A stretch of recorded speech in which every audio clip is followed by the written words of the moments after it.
आज के इस वीडियो में हम आपको 3 स्टेप्स बताएंगे कि जिनकी मदद से आप पॉलिटिकल स्पीच दे पाएंगे।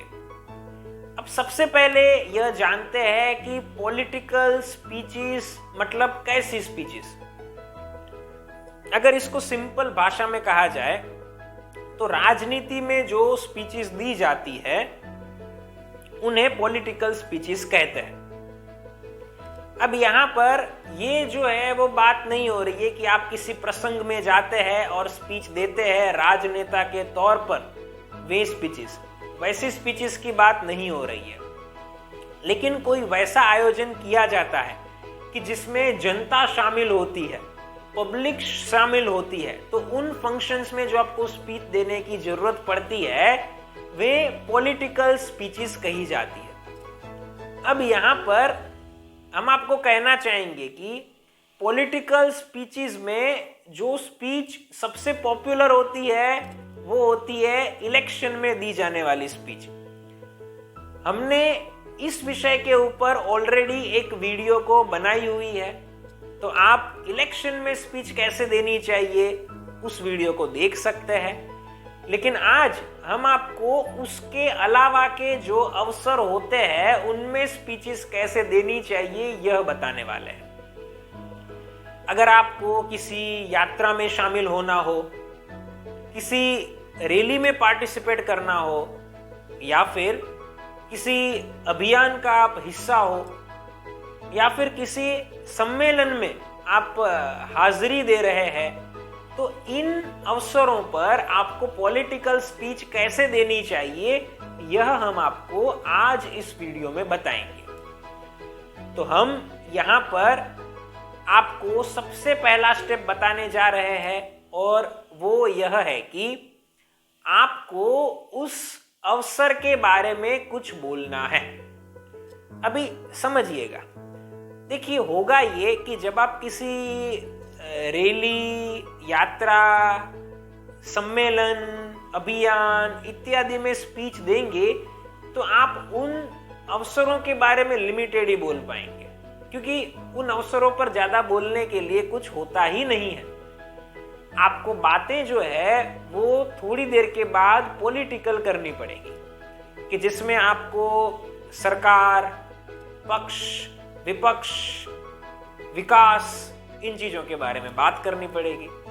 तो हम यहाँ पर पहले पॉइंट को लेते हैं कि जो अवसर से जुड़ा हुआ मुद्दा है कि जिसको शामिल हम करेंगे, तो आपको इसमें क्या शामिल करना है। तो आपको इस पर्टिकुलर आयोजन के बारे में थोड़ा बताना है कि ये आयोजन क्यों किया जा रहा है, ये आयोजन से हमें क्या फायदा मिलेगा, ये आयोजन में हम किस प्रकार से काम करेंगे इत्यादि। इसका एक उदाहरण लेते हैं। मान लीजिए कि आप शिक्षा यात्रा में हिस्सा ले रहे हैं, शिक्षा यात्रा में, तो आपको उस शिक्षा यात्रा में कैसे बोलना चाहिए इस पॉइंट के अंदर वह समझते हैं। तो आप कुछ इस प्रकार से बोल सकते हैं, आज की ये जो शिक्षा यात्रा का प्रारंभ किया जा रहा है, यह शिक्षा यात्रा ऐतिहासिक होने वाली है। सबसे पहले तो हम ये शिक्षा यात्रा का आयोजन क्यों किए हुए हैं। हमने यह शिक्षा यात्रा का आयोजन इसलिए किया हुआ है क्योंकि बहुत सारे बच्चे वैसे हैं इस गांव के और आसपास के गांवों के कि जो स्कूल नहीं जाते हैं।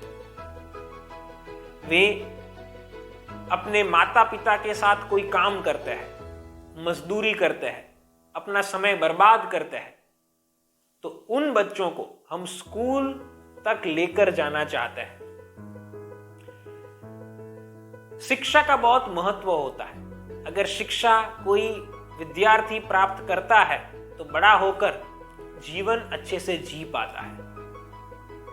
हम इस यात्रा में अलग अलग गांव में जाएंगे, वहां पर इस प्रकार के भाषण का आयोजन किया जाएगा ताकि जागृति लाई जा सके। अभिभावकों के साथ हम पर्सनली मीटिंग करेंगे, हम पैम्फलेट्स को डिस्ट्रीब्यूट करेंगे। ये सब चीजों को करके हम जागृति फैलाने का प्रयास करेंगे। और साथियों, आप सभी को इस शिक्षा यात्रा के बाद देखने को मिलेगा कि बहुत सारे बच्चे स्कूल जाने लगेंगे।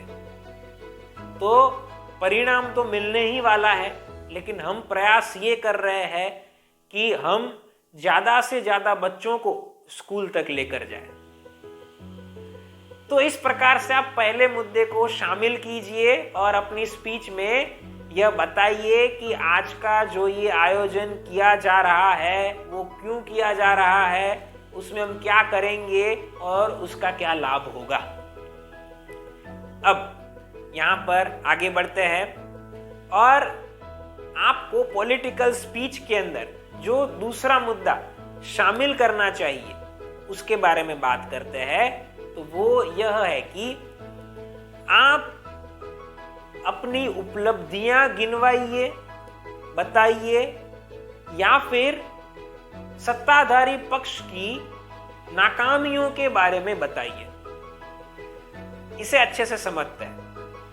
अब देखिए, पॉलिटिकल स्पीच जब हम देते हैं तो हमें उस क्षेत्र की कुछ बातें करनी है, और पॉलिटिकल स्पीच के अंदर ये उद्देश्य तो रहता ही है कि हमारे सामने जो जनता है वो जनता के सामने हम हमारी पार्टी को और मजबूत बना सके, हम उनसे ज्यादा से ज्यादा प्यार प्राप्त कर सके। अब यहां पर हमें जैसे कि जनता से सपोर्ट प्राप्त करना है, तो अगर आप सत्ता में हैं, आपकी सरकार है, तो आप अपनी सरकार के कुछ पॉइंट्स वैसे बताएंगे कि जिनमें आप उपलब्धियों का जिक्र करेंगे। अब आप कहीं पर भी जो है वो स्पीच को दे रहे हैं, चाहे आप गांव में दे रहे हैं या शहर में दे रहे हैं, आप जिले में या राज्य में भाषण को दे रहे हैं, या आप सेंट्रल लेवल पर मतलब कि देश के किसी जो है वो बड़े स्तर पर स्पीच को डिलीवर कर रहे हैं, तो आपको यहाँ पर यह चीज को ध्यान में रखना है कि आपको उस क्षेत्र के बारे में बोलने का प्रयत्न करना है। आपका मैक्सिमम कंटेंट उस क्षेत्र के बारे में ही होना चाहिए। तो अब आप अगर सरकार में हैं तो आपको कुछ अचीवमेंट्स के बारे में बताना है। अब कैसे बताना चाहिए ये समझ लेते हैं। आपको कोशिश करनी है कि आप 2 से 3 अचीवमेंट्स के बारे में बताएं। आप जो है वो इसमें ये शामिल करें कि पहले क्या समस्या होती थी, वे समस्याओं को दूर करने के लिए आपकी सरकार ने क्या कदम लिया, आपने उसमें किस प्रकार से काम किया, वो डिटेल में बताइए।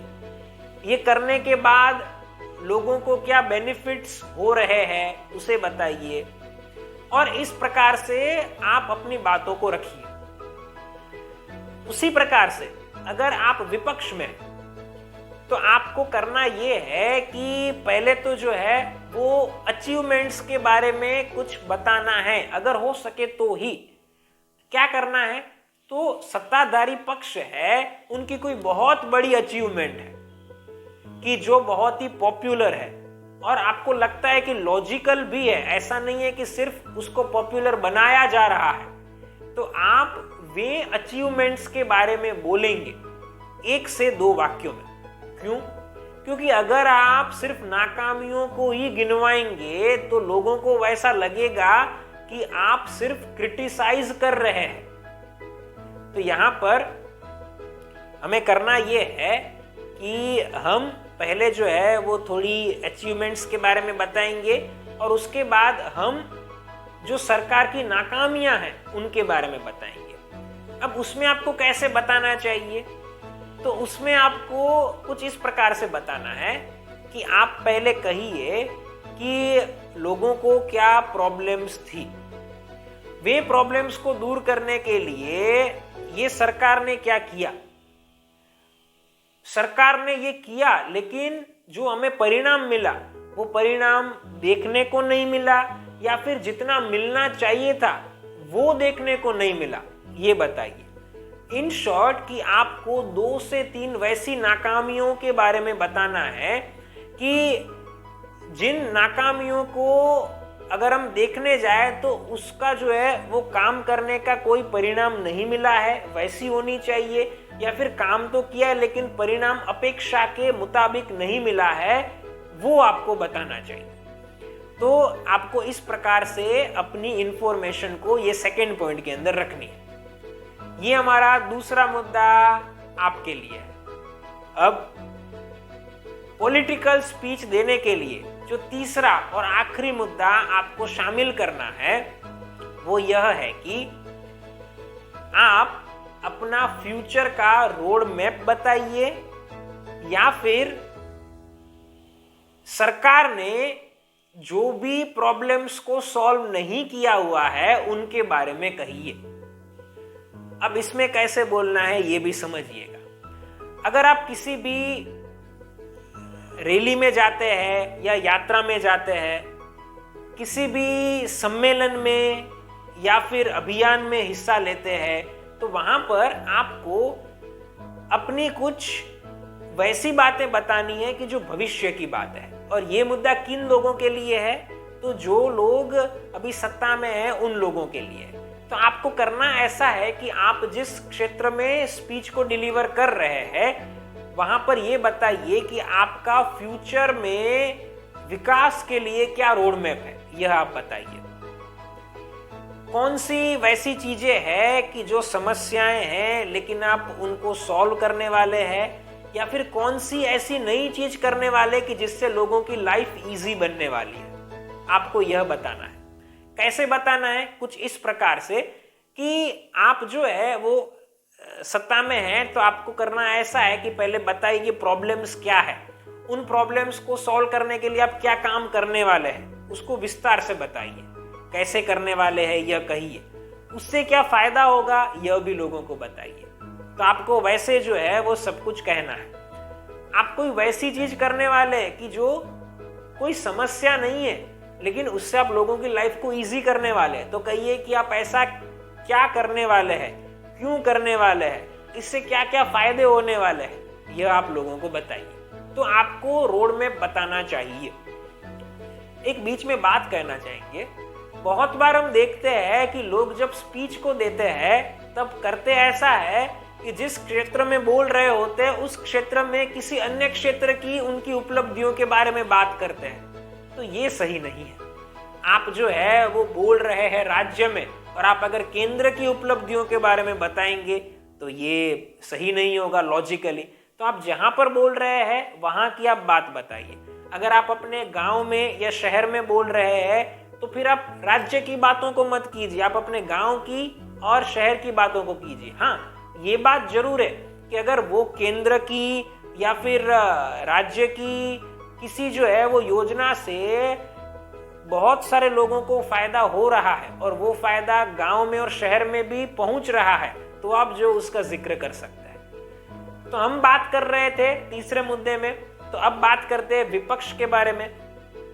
अब जो विपक्ष है वो क्या करेगा? तो वो यहाँ पर ये करेगा कि राज्य के अंदर, फॉर एग्जाम्पल राज्य में बोल रहे हैं तो, वरना जिस भी क्षेत्र में बोल रहे हैं वहां पर जो जो समस्याएं हैं वे समस्याओं के बारे में बात करेंगे। वे समस्याओं के बारे में बात कैसे करेंगे कि ये समस्या जो है वो है, कितने समय से ये समस्या है, ये समस्या से लोगों को क्या तकलीफें हो रही है, परेशानियों का सामना करना पड़ रहा है इत्यादि। ये सब बताना है और हमें हमारी इंफॉर्मेशन को शेयर करनी है। विपक्ष जो हमारा होता है वो विपक्ष के स्पीकर को मैं कहना चाहूंगा कि आपको याद रखना है कि आप अपने ये तीसरे पॉइंट के अंत में लोगों से सपोर्ट भी मांगिए। लोगों को कहिए कि वे आपके साथ जुड़े, अगर वे आपके साथ ऑलरेडी जुड़े हुए हैं तो दूसरे लोगों को भी जोड़े, वैसा कहिए तीसरे पॉइंट के अंत में। तो कुल मिलाकर ये तीसरा पॉइंट हुआ कि जिसमें हम हमारे फ्यूचर रोड मैप की बात कर सकते हैं या फिर हम प्रॉब्लम्स के बारे में बोल सकते हैं। एक बात और याद रखिएगा कि विपक्ष के जो मैंने कहा उसमें दूसरे पॉइंट के अंदर जो हमने प्रॉब्लम्स के बारे में बात की वो थी कि सरकार ने कुछ किया हुआ है लेकिन उसमें वो फेल हो चुके हैं, उनके बारे में बोलना है। और तीसरे पॉइंट में कुछ किया ही नहीं है, वैसी चीजों को जो है वो हमें यहां पर रखना है। तो दोस्तों, इस प्रकार से हमने आपके साथ 3 स्टेप्स शेयर किए कि जिनकी मदद से आप एक अच्छी पॉलिटिकल स्पीच दे सकते हैं। फ्रेंड्स, अगर आप हमारे online live public speaking course को ज्वाइन करना चाहते हैं तो नीचे दिए गए नंबर के ऊपर हमें कॉल कीजिएगा। फिर मिलेंगे एक नई वीडियो के साथ, तब तक के लिए थैंक यू।